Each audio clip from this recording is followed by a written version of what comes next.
Fala pessoal, bom dia, boa tarde, boa noite. Aqui é o Lucas, também conhecido como apenas um bardo querendo uma moeda. Fala pessoal, eu sou o Abel e aqui não tem lei da surpresa. Fala pessoal, quem tá falando é o Diego, mais conhecido como seminarista da Escola do Coelho. Fala galera, aqui quem tá falando é o Luan e eu também sou um profissional de Gwent. E a gente vai começar aqui, cara, a falar de uma série que a gente gosta muito, que é derivada de livros e do videogame também. E também tem uma série no Netflix que é The Witcher. E o nome do episódio de hoje é O Mundo Não É um Conto de Fadas, né? E, cara, basicamente The Witcher é uma série que acompanha um bruxo chamado Geraldão da Massa, brincadeira, o nome dele é Geralt, e Geralt da Rivia, né, que é o local de onde ele vem, e ele ficou famoso, né, a persona dele ficou famoso e foi equiparada a grandes ícones do videogame, né, como Mario, Sonic, Link, Kratos, alcunhas como Lobo Branco, ou Carniceiro de Blaviken, também atribuído a eles. Mas, cara, como o papel do professor é do Abel, eu vou passar a palavra a ele, porque ele vai explicar muito melhor quem foi o Geraldão da Massa pra nós, né? É aquela questão, né, que tipo assim, se você não está entendendo, não tem problema, o professor explica. E antes do professor explicar, eu já queria pedir aqui minha licença poética para chamar ele de Geraldo, porque eu não tenho a fluência em inglês que nem o Luan tem, que chega a ficar arrepiado quando ele fala The Witcher. Fala de novo, só pro pessoal. Porque o sotaque aqui é bom, né? The Witcher. Nossa. O cara é bom, professor de inglês. Inglês britânico. Isso aí, britânico. Aquele inglês do chazinho. Então, pessoal, eu não entendi direito o que eu tenho que explicar aqui, mas eu vou explicar o que tem que explicar, né? Então, vamos Quem foi, né? apresentar aí pra vocês esse personagem, né? Mais uma vez também fica a dica pra você, se você quer de forma fácil, né, conhecer um pouquinho mais sobre o personagem, assista a série da Netflix, são poucos episódios, então você não vai perder tanto tempo assim. Pagar É uma Netflix. série divertida, ela é classificação acho que 16 anos e tal, mas se você for menor você pede autorização para os pais. Exatamente. Mas tirando isso, eu imagino que você vai se divertir se você gosta de aventura. É uma série aventurística, então eu imagino que você vai gostar. E o mundo do Geralt é um mundo bem parecido com o nosso na questão de você encontrar ali pessoas que não são nem totalmente perversas, nem totalmente boas, né? Não é um mundo raso, superficial, onde você consegue ver, né? Claramente essa pessoa é do bem ou claramente essa pessoa é do mal. Então é igual ao nosso mundo nesse sentido que todos nós temos capacidade, né, de fazer algo muito ruim, sei lá, cometer um crime, um assassinato, alguma coisa do tipo, mas também fazemos coisas honrosas, né? Ajudar uma senhora a atravessar a rua, né? Ceder o lugar no ônibus, né? Você não finge que está dormindo, você cede o lugar. Então, coisas assim. Não estou falando bem e mal no sentido essencial da palavra, mas coisas honrosas e coisas não legais, assim, vamos dizer. Ilegais, então, o mundo do Witcher tem isso. Só que, como é uma obra de fantasia, né? Acaba que você tem que colocar coisas sobrenaturais, vamos dizer assim. E aí no mundo Witcher você tem uma série de criaturas, né, de monstros que acabam oferecendo perigos e ameaças para as pessoas. E aí, mas o monstro não é do mal? Nem sempre, né? Mesmo o monstro nem sempre ele é do mal. Ele pode ser feio na aparência, pode cometer muitas coisas cruéis, mas ele não é necessariamente mal, né? Não só os monstros da história que são caçados, mas o próprio bruxo, né? O Geralt, ele também vai mais ou menos nessa linha. E aí, focando nele, né, ele faz parte de uma classe, né, conhecida como bruxo, por isso que a série é o bruxo, que são pessoas, né, em geral homens, que são treinados para caçar esses monstros, né? Eles recebem todo um preparo, né, para poder ter o seu corpo desenvolvido, sua mente desenvolvida, acesso também à magia, né? Fantasia sempre tem alguma coisa não natural, para poder combater esses monstros que porventura aparecem. Então, esse é o Geralt a princípio. O outro detalhe é que, diferente dos outros bruxos que tem lá no mundo do Geralt, ele se destaca, então ele acaba sendo considerado um bruxo ímpar, né? Porque nesse processo de a pessoa virar bruxo, né, eles tomam lá uma série de poções e etc e tal, para poder adquirir essas capacidades sobre-humanas. E no caso do Geralt, essas poções, né, esse processo de transformação, fez com que ele sofresse efeitos colaterais, que são, no caso dele, o cabelo branco e olho amarelo. Então, essa é a estética, né, do personagem. Ele parece um galã de filme americano, né, assim, cabelo platinado, né, olho amarelo e tal, fortão, né, diferente. Tipo, você tem cabelo louro, cabelo preto, cabelo vermelho e tudo mais. Ele é diferente, ele vem no prateado branco ali e tal, olho amarelo, olho azul, olho quem verde. Quem assistia tá a por série do Netflix via você falando que ele parece um galã. Ele é, né? Ele de fato é um galã. Ele é. Na verdade, o ator que faz ele na série é um dos últimos Superman, né? Então, assim, pra entender, é o mesmo ator que faz um dos últimos Supermans, então dá pra entender essa ideia de um galã, né? Só que, obviamente, todo estilizado pro mundo de The Witcher, né? O Abel tava falando aí do O Bruxo, né? E aí é interessante a gente até ressaltar, não sei se o Abel vai falar mais pra frente, né? Da diferença do bruxo aqui nesse mundo, né? Para outros mundos, né? Outras situações onde você ouve a palavra bruxo, né? Na Disney você tem a bruxa como sendo uma megera que tem poderes mágicos ou busca artefatos mágicos sempre para tomar algum tipo de poder, né?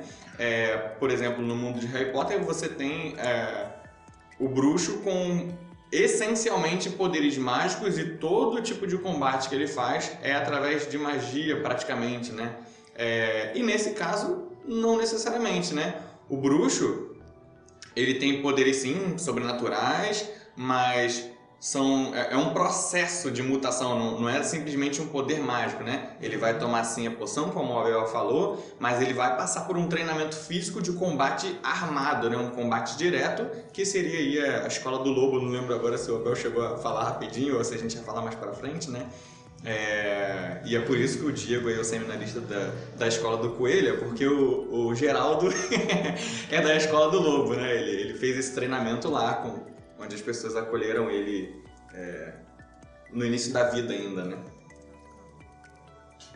E falando, né, e a gente pode falar um pouco do mundo também, né, porque outra coisa que a gente esquece de comentar, né, quando fala de cultura pop é um mundo totalmente fantástico, né, ele é totalmente fora da casa, né, ficcional, ou ele é baseado em uma coisa...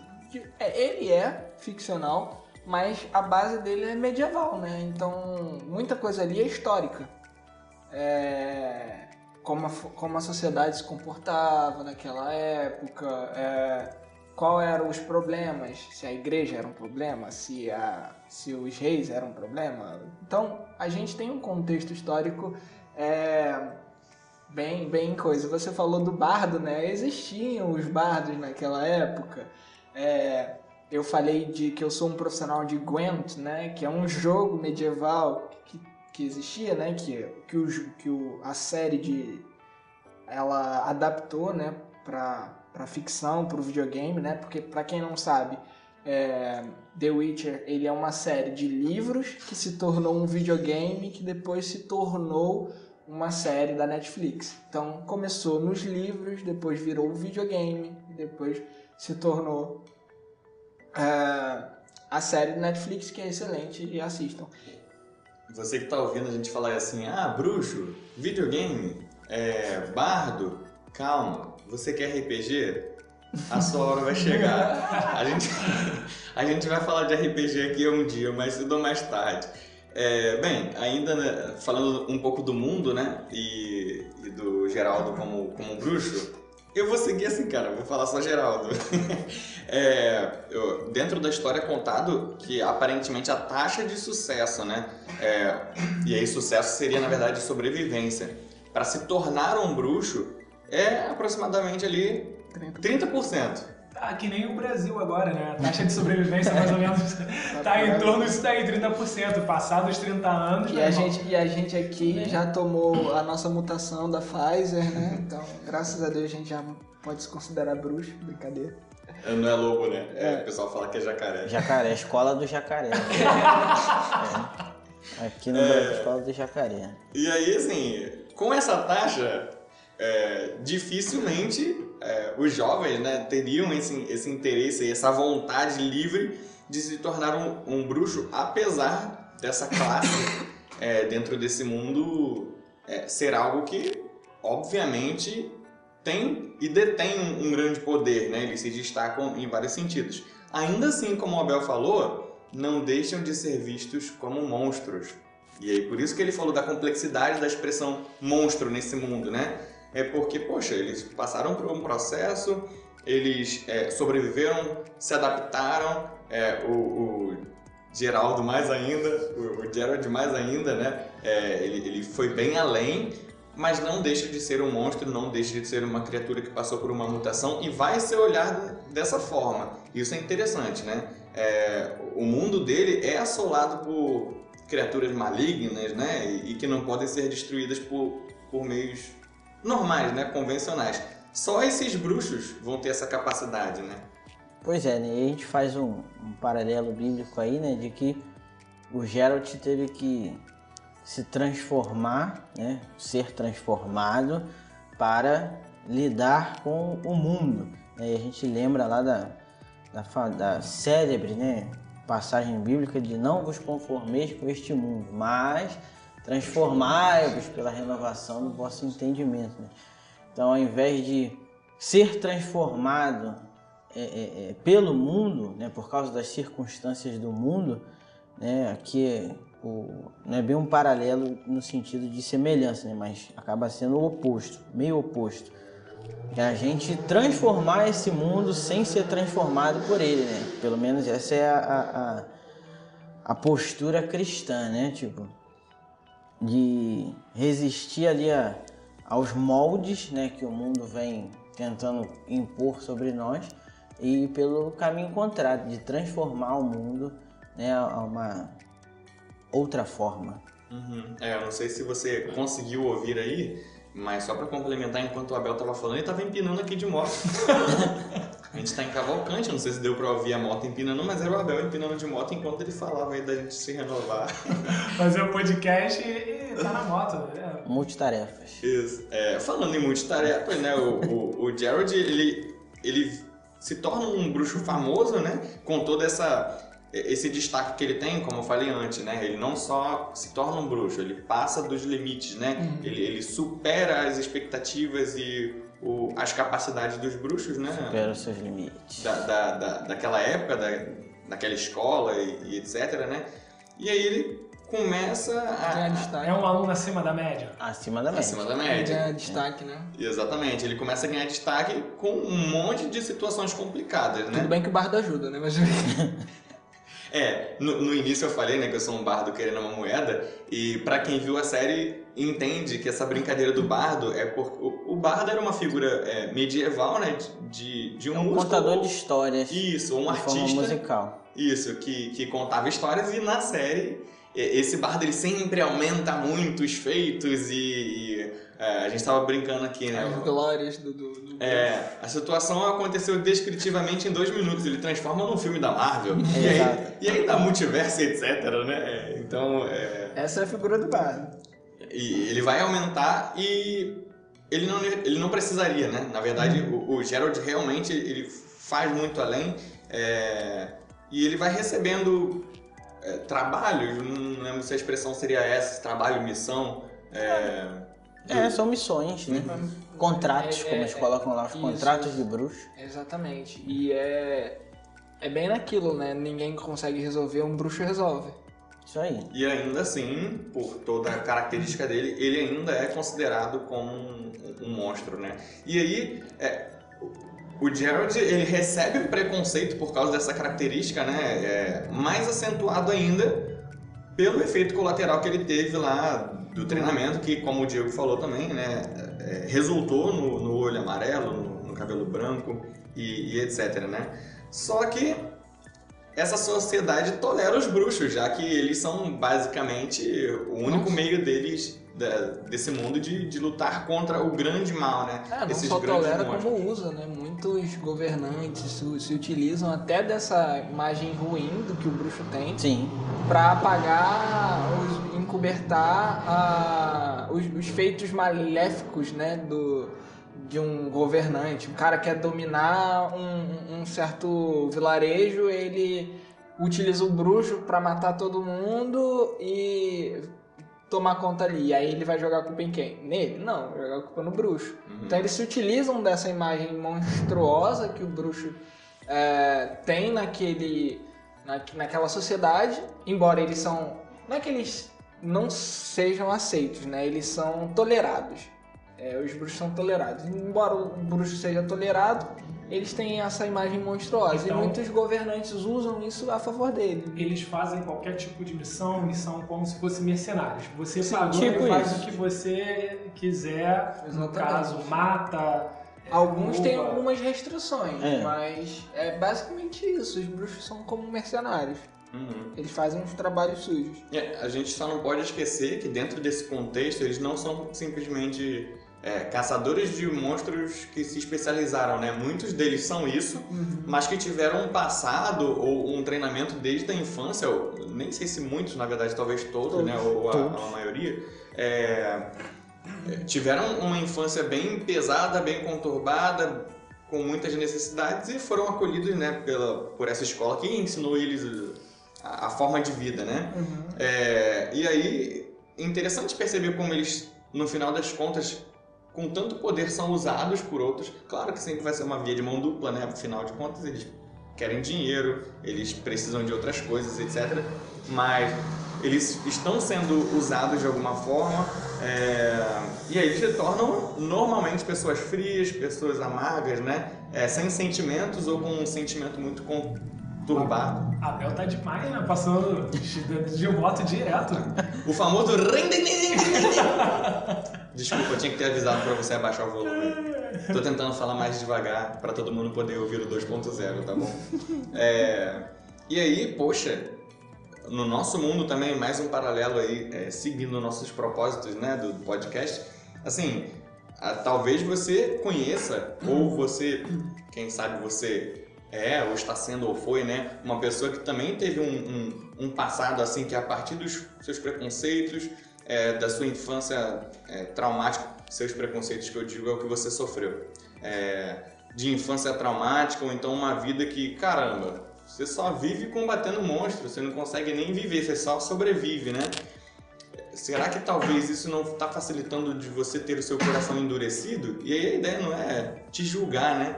É fazer você se questionar. Como é que eu posso mudar isso, né? Como é que o Geraldo mudou isso? Como é que, né? Ou não mudou, né? Como é que foi isso? Pois é, né? Então, como é que o Geralt lidou com essa situação? A maneira que ele lida com a situação é parecida com o que a gente lida aqui fora de uma perspectiva divina. É combater o mal com o mal, de certa forma, né? Como o Lucas estava dizendo aí, é fácil, é muito fácil, na verdade é o natural, né? Quando uma pessoa passa por tanto perrengue na vida, que ela se torne dura e ela é tipo um porco-espinho, né? Ela sempre vai estar sendo ali meio passivo-agressiva, né? Que o porco-espinho é o exemplo perfeito do passivo-agressivo. Ele está parado com os espinhos, parado e passivo. Só que com os espinhos à mostra, né? Se encostar nele, você que se lasca, é o passivo-agressivo ideal. Então, combatendo mal com mal, né? Apesar que o porco-espinho é questão de sobrevivência, ok. Mas o Geralt, ele tem que fazer dessa forma, né? Ele não pode, vamos dizer assim, dar mole, né? E como o universo, né, do Witcher, ele tenta de certa forma espelhar o nosso, né? Uma coisa assim que você tem que encarar que nem tudo vai ter um final feliz, nem tudo vai ser o felizes para sempre. De fato, não né? é um conto de fadas. De fato, não é um conto de fadas, né? Então ele acaba combatendo de certa forma o mal com o mal. O diferencial, né, já que a gente está falando de uma obra de fantasia, e essa não é um gênero de fantasia, pelo menos no jogo, né, e na série, não é tão segmentado no Dark Fantasy, que o Dark Fantasy ele já é mais rígido, não, mais sombrio, no sentido que o personagem principal ele não é de fato heróico. O Geralt ele tá ali na linha do heróico, né? Ele tende um pouco a linha heróica. Então o universo de Witcher não cai ali totalmente no Dark Fantasy. Ele chega perto, mas não entra no Dark Fantasy. Então, apesar de combater o mal com o mal, o Geralt ele não fica tão corrompido, né, pelas coisas que ele tem que encarar. Quando você fala Dark Fantasy, só pra gente, e até o pessoal que não conhece... Dark do inglês. Seria obras, por exemplo, Berserker. Então, Game of Thrones é Dark Fantasy também. Caso você pesquise aí o que é Dark Fantasy, você pode colocar Berserker. E aí, pelas imagens que vão aparecer, você já consegue sentir o clima do que aquilo passa. Não veja, porque se eu não me engano, a classificação, se não deveria ser de 18 anos. Porque 18, assim, né? Eu fiquei meio traumatizado, cara, depois que eu vi o Berserk. Então, é algo que vai trazer o declínio do mundo. Se a gente fosse colocar em obra ficcional, e aí é uma palavra, falo como homem, né? É uma fala totalmente minha. Se a gente fosse colocar uma obra ficcional que traduzissem conceitos bíblicos ou teológicos, eu diria que o Berserk é a depravação total. Assim, é uma série bem pesada, triste, e o autor morreu esse ano, né? Então não tem final por enquanto. O Game of Thrones também. E o contexto de ser Dark Fantasy é realmente mostrar a capacidade humana de ser depravada. O interessante é que quando nós falamos de depravação total e de mostrar no mundo ficcional o que os seres humanos poderiam fazer, não precisa, porque nós temos na história tudo aquilo que os seres humanos são capazes de fazer quando eles têm poder, quando eles se entregam aos seus próprios desejos, aos seus pecados. E aí por isso da importância da história, né, de nós estudarmos a história, para dos motivos, né, dos intuitos da história, não repetir o erro do passado, né?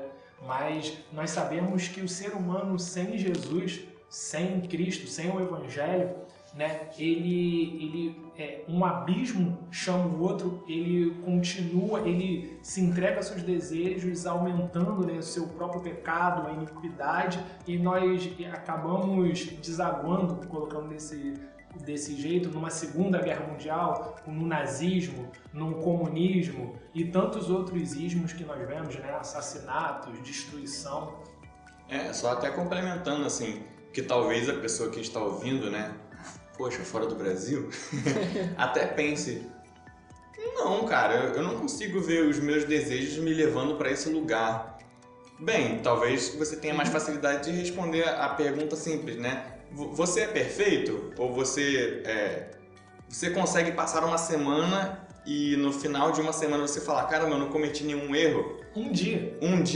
Não, eu tô querendo ser misericordioso, porque talvez a pessoa realmente não consiga fazer uma autoavaliação clara do que a gente considera biblicamente, né? Bem, se você passar uma semana e disser, não, eu tô muito bem, aí é com você. Se você entre em contato com a gente, fale com a gente. Se você consegue perceber, é nesse sentido, né? O texto bíblico vai falar que todos pecaram e estão destituídos, estão afastados, estão distanciados da glória de Deus. Perderam. E qual é o propósito de Jesus, né? Quando a gente fala de Jesus é meu Salvador, Jesus vem me salvar disso, né? Da condenação que o pecado por estar afastado de Deus, ou estar afastado de Deus por causa do pecado, gera, causa, produz, afasta a gente, né? E cria uma barreira. que é um dos poderes do Geralt, é criar uma barreira, né? Mas, complementando tudo, acho que o que a gente falou, né? Sim, talvez o mundo da nossa realidade seja até mais pesado do que algum conto de fadas, né? E geralmente os contos de fada têm final feliz, menos na Dark Fantasy. Nós deveríamos criar barreiras, destruir barreiras. Em qual momento, né, nós deveríamos criar uma barreira? Em qual momento que nós não deveríamos criar tal barreira? Eu tô lembrando agora do texto bíblico que vai dizer que Jesus destruiu o muro de inimizade, né? Eu lembrei agora que você falou barreira e o texto bíblico vai dizer isso, né? Que com a morte e a ressurreição de Cristo, a obra redentora dele, ele destruiu o muro de inimizade que existia entre quem? Entre nós e Deus. Então, assim, talvez você nem perceba que você está afastado de Deus, mas se no passar dessa semana você percebe que tem algum erro, quer dizer que você não é perfeito. Se você não é perfeito, você está em falha com Deus.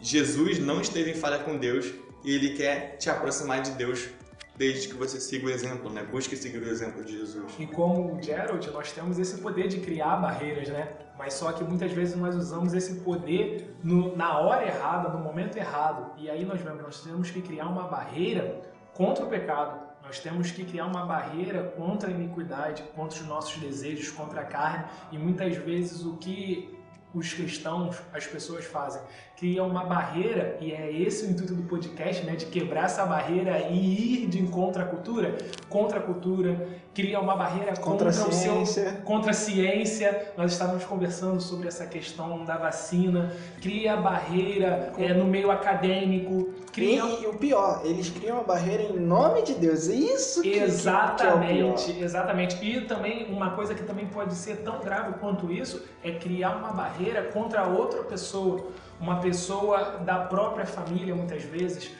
Por ter posição política diferente, por ter posição filosófica, Verdade. E aí a gente cria barreiras que hoje em dia nos colocam em pecado, Sim. criando barreiras com o próprio Deus. Olha Hoje em que dia lógico que hoje você em está dia nós fazendo, gente. vemos assim, o quão as pessoas estão assim, não estão fechadas ao diálogo, criando barreiras mesmo contra o outro. Exatamente. Famílias sendo destruídas, como você falou, por posicionamento político, filosófico, ideológico. E assim, e nós vemos, né? Aí entra aquela sabedoria dos anciãos, dos mais velhos, e fala, nossa, se essa pessoa defendesse o evangelho como defende o time de futebol político, sua ideologia, nosso evangelho, a igreja brasileira não estaria na situação que está hoje. Eu tô lembrando aqui até do texto, né, que vai dizer que nossa luta não é contra a carne nem contra o sangue, nossa luta não é contra pessoas, porque se a gente entende que a pessoa não foi alcançada pelo evangelho, ainda assim ela é alvo do amor de Deus, ela não deixa de ser, né? Mas a nossa luta é contra os principados e as potestades. aquele que não pode ser nominado.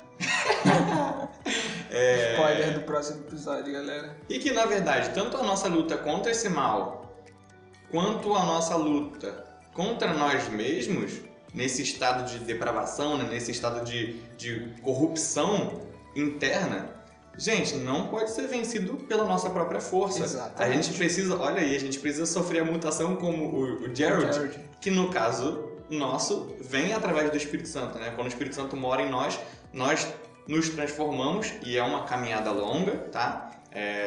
Tem um treinamento. Existe um treinamento, né, aos pés de Jesus, o discipulado, e aí sim, a gente é habilitado para lutar contra esse mal, né? E já responde a pergunta. Não, gente, vocês não vão ficar parecidos com... Você não vai ter cabelo branco Branco e amarelo. Pois é, né? E nessa avaliação, nessa percepção, muitas pessoas às vezes podem, por preguiça, né, como a gente faz muitas das vezes, né, procurando o mal menor. Né? Eu não vou lidar com isso eu vou lidar, e deixa ali o mal menor ficar sem confronto, sem combate. Né? O problema é que a gente costuma, talvez por ignorância, né, por falta de conhecimento, a achar que o mal é uma coisa estática, não uma coisa que cresce, né, como uma erva daninha. Então, aquele mal menor que não é combatido, né, no primeiro momento, ele vai se tornar um mal maior com o tempo. Né? Então, no nosso mundo real, a gente não pode negar isso daí. No mundo do Geralt, né, o mundo ficcional lá do Witcher, isso vai por outra linha, né? Ali como não existe um redentor, um salvador, ele acaba optando muitas das vezes pelo mal menor, né? Então ele combate aquilo que pode ser mais perverso, mais terrível lá nas aventuras dele e vai deixando um outro mal que seja inferior em ameaça, nível de ameaça, vamos dizer assim, para combater depois. Ele faz essa escolha difícil. Conosco não. Nós não precisamos fazer essa escolha difícil. Nós temos Cristo, como já foi falado aqui, que acabou redentor, acabou com o mal maior, o mal médio, o mal menor, né, e zerou essa conta aí, né? Nós sabemos que Cristo é o vitorioso, né? A Bíblia vai dizer isso daí, aquele que venceu, né? Então não tem mal que ele não possa vencer. Tem um texto que quando eu li, eu ri lendo a Bíblia, e a gente falou do bardo agora, e eu não consigo tirar desse texto na minha cabeça. Não é exagero. E não é exagero, que é quando o texto bíblico vai dizer que ele colocou o nosso escrito de dívida na cruz e fez dele um espetáculo público, né? E aí a ideia do bardo fazendo um estardalhaço. Mas olha que legal, né? Se a gente tem pecado, a gente tem uma dívida com Deus, que é a nossa falta de integridade, né? A nossa falta de perfeição. Jesus, ao ser perfeito e ao carregar o peso e a dívida que a gente devia a Deus, né? Ele cola lá, ó, tá pago, valeu? Bota na cruz, prega e faz disso um espetáculo, né? E não no sentido espalhafatoso simplesmente, mas no sentido de se maravilhar, né? De quem olhar, precisar ser impactado e perceber que é uma obra extremamente grandiosa, é uma obra extremamente maravilhosa, e essa obra é a obra da redenção, né?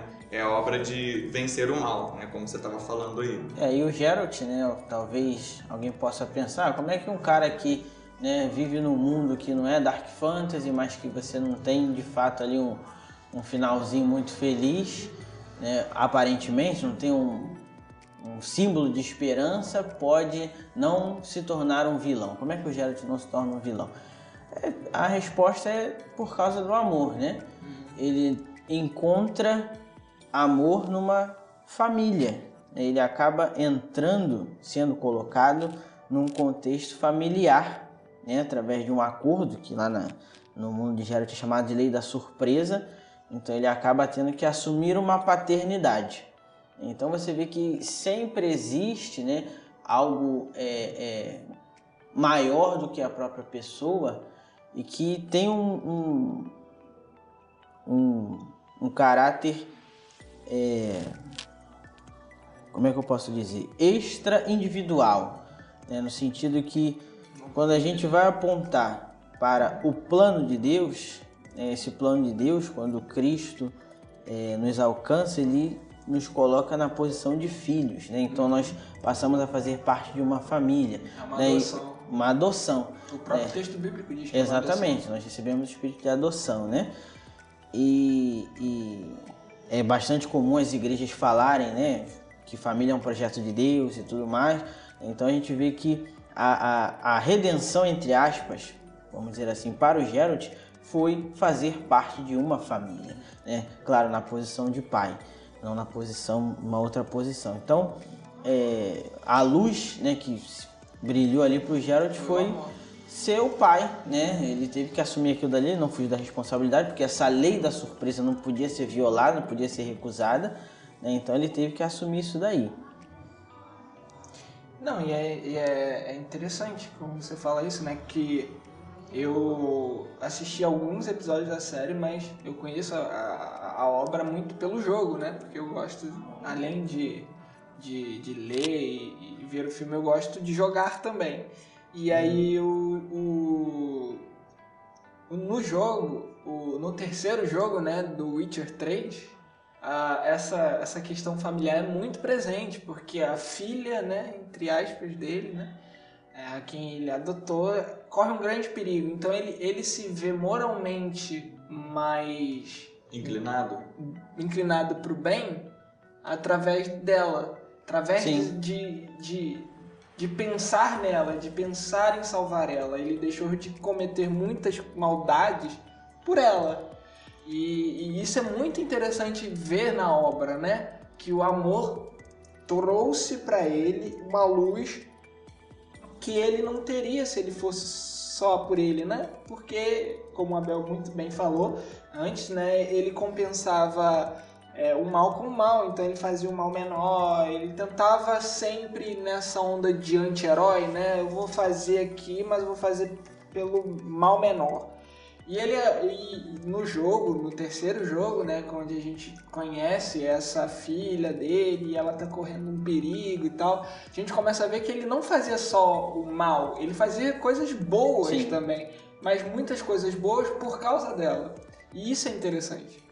Eu tô lembrando que agora é totalmente fora do que eu tinha pensado, assim, para trazer, mas vocês falando desse impacto do amor, eu tô lembrando de um livro que eu li, chamado, muito pequenininho, o livro chamado Ego Transformado.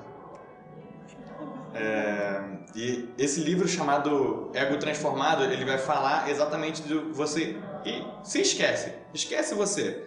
Pensa no Evangelho, pensa em Jesus, pensa no outro, né? E aí, claro que a ideia não é você ser uma Madre Teresa que, né, não pensa na sua própria vida, mas que na medida que você está pensando no outro, que você está se doando pelo outro, né, o seu ego ele se desfaz e você consegue parecer mais com Jesus, né? Talvez eu acho que hoje na nossa atualidade a gente dá muito valor para as nossas emoções, para os nossos sentimentos. Tudo, claro, tem o seu devido valor, mas quando é super valorizado, vamos repetir porque eu gosto de falar português. Quando é super valorizado, a gente começa a ter algumas distorções do que é a realidade. Porque para mim, a minha emoção tem valor demais. E a emoção do outro? Então talvez se a gente vem, não estou também querendo valorizar a racionalização só, né?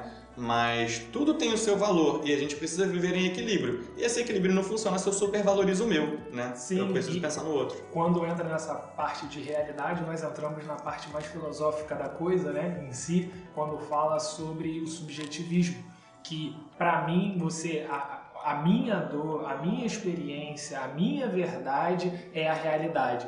E a sua não importa, porque é como eu sinto, como eu vejo, como eu penso, e nós vemos assim a absolutização do subjetivismo aqui no Brasil, hoje, atual, onde que eu penso, o que importa é o que eu penso, o que eu sigo. Se você não pensa dessa forma, se você não vê dessa forma, você é meu inimigo. E eu tenho que te destruir.